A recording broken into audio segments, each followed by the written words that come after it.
Hello, welcome to Let's Wander. I'm Chris Day and I'm accompanied today by Brindley Buddy and the lovely Lila. And today we're at St Mary Magdelene Church in South Bersted. We're looking at the graves of William Hardwick and Lord Hotham. So, with all this being said, let's wander. Bersted is a village that can trace its roots back to the early 7th century when it was given to Wilfrid, Archbishop of York, by King Cadwalla of Wessex and Sussex in 680 AD. The Church of St Mary Magdalene is possibly, if not the oldest building in the Bognor area. The church tower dates back to the 12th century and there is evidence of an earlier building. The main part of the church dates to 1405.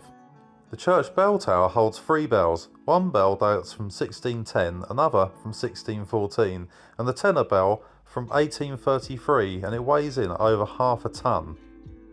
The church tower is rather crooked, and this is due to its king post being slightly twisted in the middle.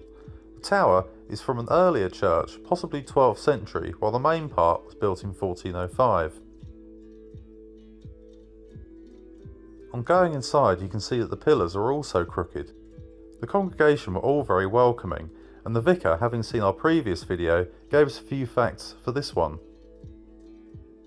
There are some remnants from the earlier church, St Bartholomew's, that have been reused for the church's new incarnation. Sir Richard Hotham was originally a hatter by trade who became a merchant of the East India Company. He went on to have several ships under his authority, and with the money he made from his venture, he invested in land and property.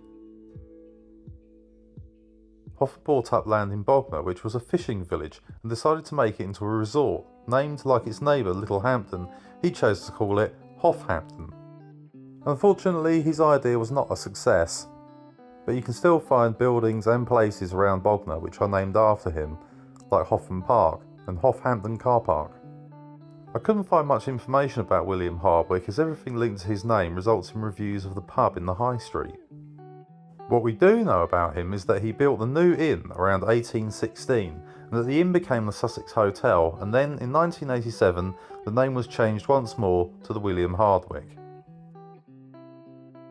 And that brings us to the end of another wander. Hope you'll like, share, subscribe, and please leave a comment. So from me, Chris, Lila and Buddy, this was Let's Wander, and we'll see you again soon. Bye bye bye bye.